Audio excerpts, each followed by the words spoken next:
Hey everyone, welcome back to the channel. If you've ever been working in Figma and wondered how to change the page size for your design, you're in the right place. By the end of this quick tutorial, you'll know exactly how to resize your frame so it fits whatever you're designing, whether that's a social post, a website, or something totally custom. Let's get started. First, you'll want to either create a new frame or select an existing one. In Figma, frames act like your pages or canvas areas. The quickest way to create one is by pressing F on your keyboard to activate the Frame tool. From there, you can click and drag to draw a custom-sized frame, or just click once to place a default one and adjust it afterward. Once your frame is selected, you'll see blue outlines and corner handles. That's your cue that you can start resizing. Now, think about what you're designing for.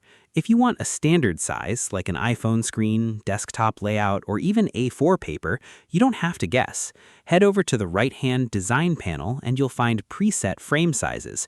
Just click one and Figma will instantly apply those exact dimensions to your frame. If you prefer a more hands-on approach, you can resize manually. Hover over any edge or corner, then click and drag. As you do this, you'll see the width and height update in real time, which is great for quick adjustments. If you want to keep everything proportional while resizing, just hold down the Shift key as you drag. This locks the aspect ratio, which is especially useful for images or designs that need to stay balanced.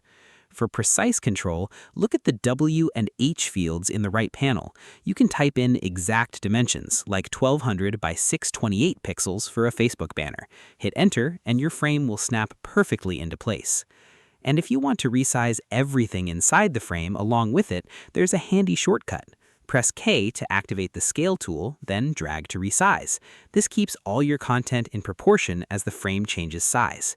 And that's really it. Changing page size in Figma is super flexible. You can use presets, drag things manually, or enter exact values depending on your workflow. If this helped you out, give it a like. Got questions or want more Figma tips? Drop them in the comments. I'm always happy to help. And don't forget to subscribe for more simple, practical design tutorials. See you in the next one.